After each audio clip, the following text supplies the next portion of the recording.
kapan, atau bagaimana saya harus kesini itu kapan, saya harus kesini itu kapan. Jadi istilahnya itu saya kayak punya suami 8. Waduh, Jadi banyak banget ya. emang harus benar-benar adil kan. Halo teman-teman, berjumpa lagi dengan saya Nur Anwar Mughits di podcast Grakensa, bukan sekedar cerita.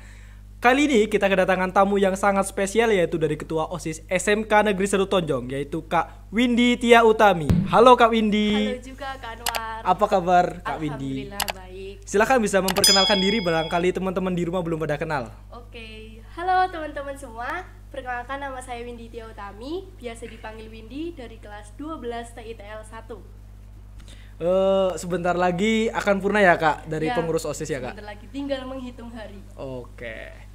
Kali ini saya akan bertanya mengenai tentang organisasi internal. Nah, perbedaan organisasi internal dengan organisasi eksternal itu apa Kak?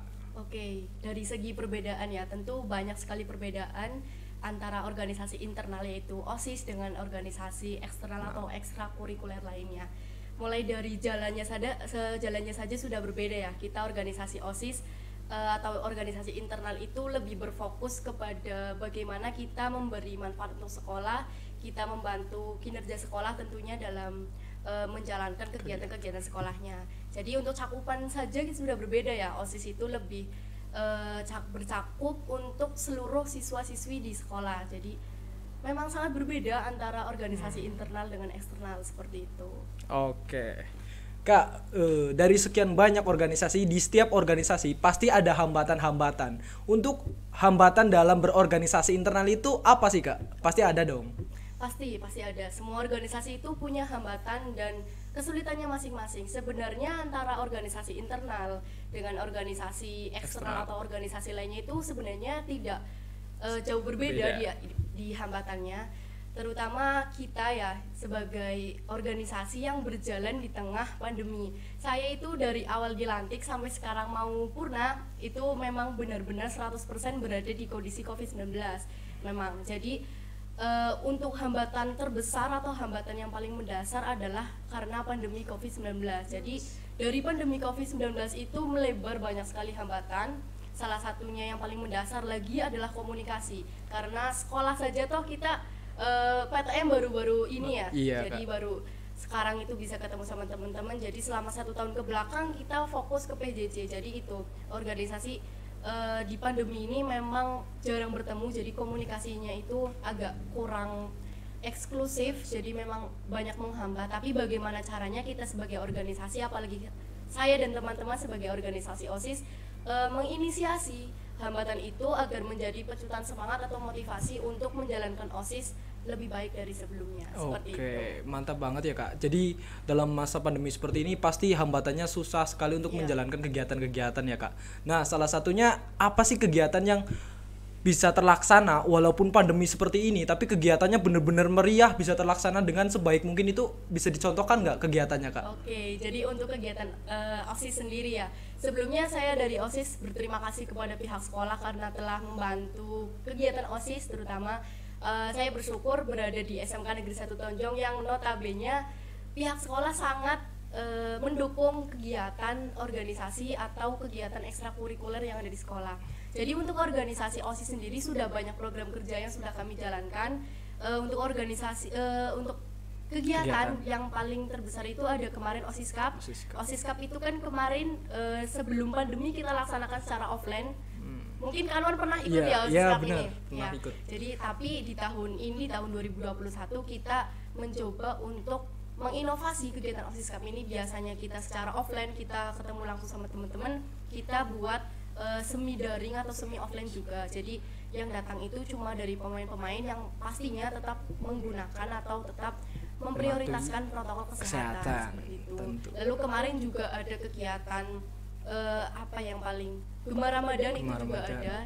Gemar Ramadan itu mungkin jadi acara first ya di tahun ini, acara pertama. Jadi memang banyak sekali kegiatan-kegiatan yang di tahun sebelumnya belum ada, tapi kita laksanakan sebagai inovasi kegiatan program kerja yang ada di OSIS SMK Negeri 1 Tonjong. Mantap banget, dari organisasi Pramuka berapresiasi kepada organisasi OSIS karena masih mampu bergerak dalam masa pandemi seperti ini, walaupun kegiatannya memang sangat susah untuk terlaksana. Nah Kak, kita masuk ke bahas-bahas bincang Boleh, tentang boleh.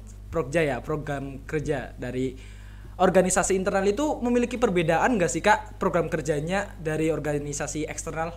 Oke, jadi setiap organisasi itu mungkin program kerjanya berbeda karena kan jalannya beda-beda. Misalkan di SMK Negeri 1 Tonjong ada organisasi pramuka berjalan di kepramukaan, terus ada organisasi PKS itu berjalan di budaya industri atau ketertiban di sekolah. Jadi memang karena jalannya berbeda pasti program kerjanya berbeda seperti itu. Tapi untuk organisasi OSIS sendiri kita lebih global ya, maksudnya lebih universal kegiatannya. Jadi kita berusaha semaksimal mungkin untuk bagaimana sih memunculkan kegiatan yang nantinya bisa diikuti oleh seluruh siswa dan tentunya bisa bermanfaat juga seperti itu.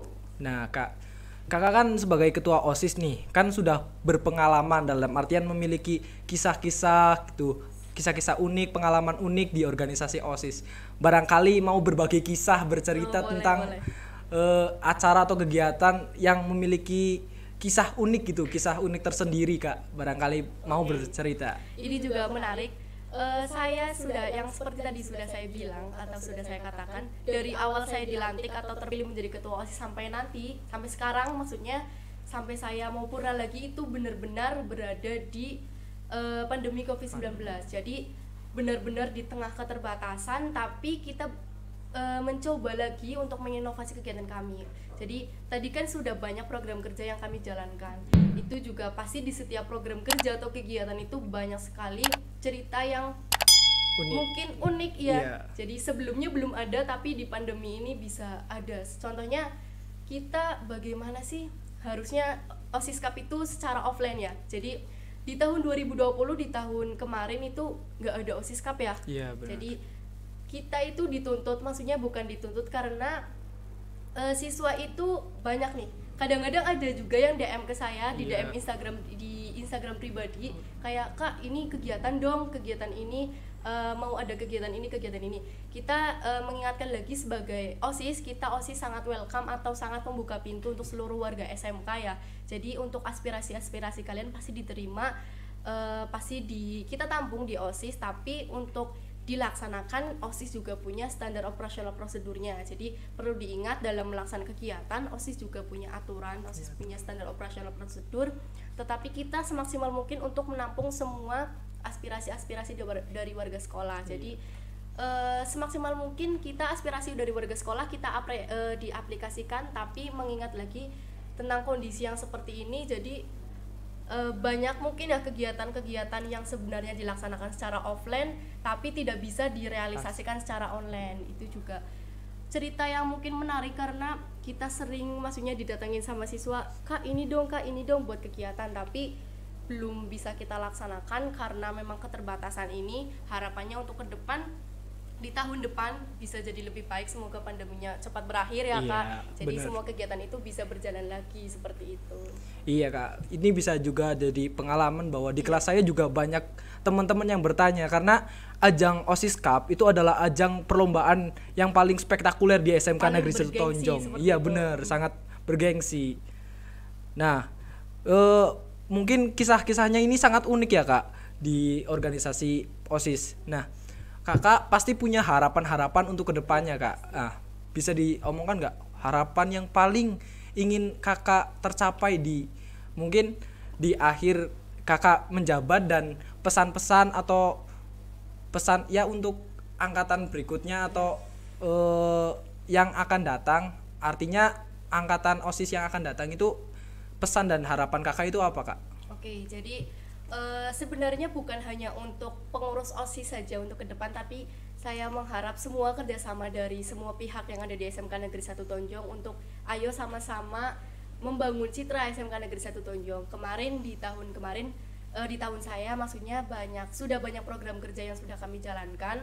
Itu juga pasti atas dukungan atau atas support dari semua pihak yang ada di SMK Negeri 1 Tonjong. Jadi untuk ke depan saya hanya ingin meminta support lagi atau dukungan lagi dari semua pihak, baik dari guru, dari siswa, juga dari organisasi lainnya juga kami sangat membutuhkan karena OSIS itu berusaha merangkul semua organisasi. Jadi untuk ke depan harapannya semua organisasi dan semua ekstrakurikuler terutama dari pengurus OSIS juga bisa lebih bersatu untuk memajukan SMK Negeri 1 Tonjong. Iya. Nah, ini juga Kak, pada tanggal 3 November tahun 2021 SMK Negeri 1 Tonjong ya akan melaksanakan kegiatan atau pesta demokrasi, yaitu pemilihan ketua OSIS.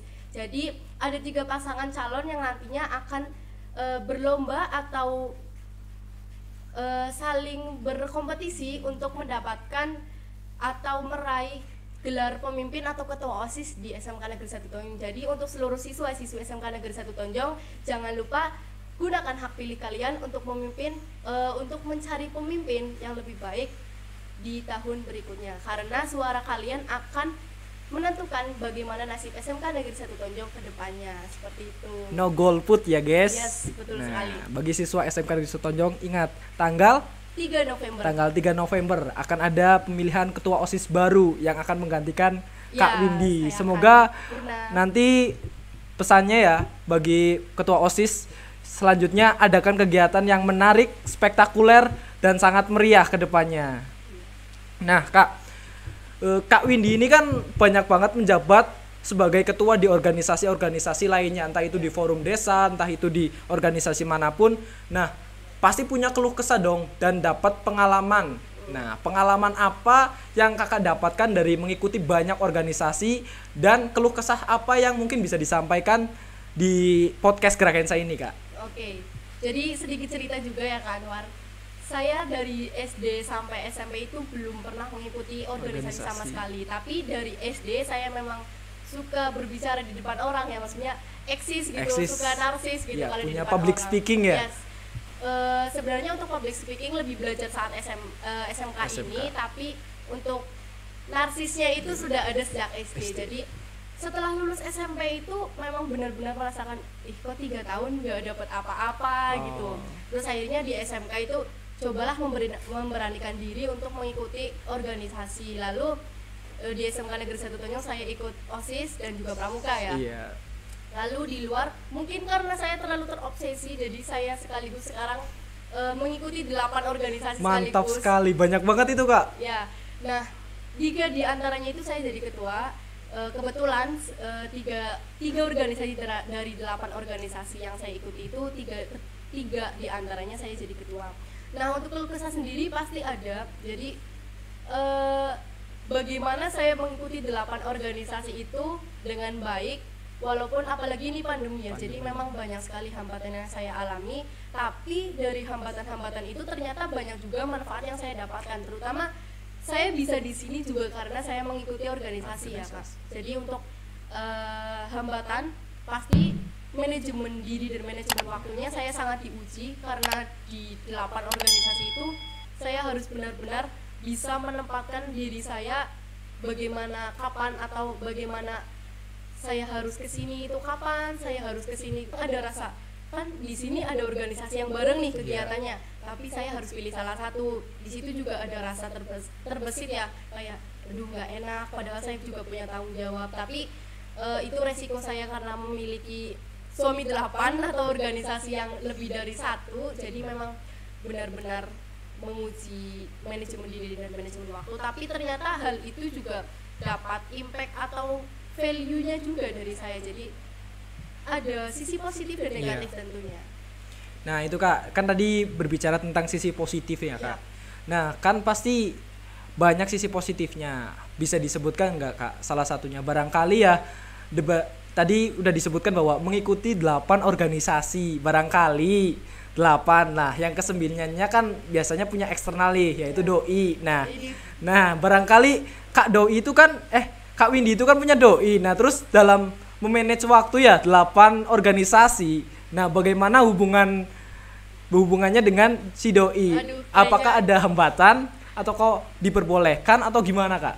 Ini kayaknya perlu klarifikasi ya. Yo, klarifikasi. Jadi dulu saya pernah punya ya gitulah cewek atau doi gitu. Ya. Tapi karena organisasi ini juga agak jadi bukan hambatan sih. Jadi saya punya kisah yang mungkin seringnya atau gimana ya, unik mungkin bisa didengar. Jadi saya pernah ditinggal cowok Ya ampun. gara-gara ikut organisasi gitu. Masya.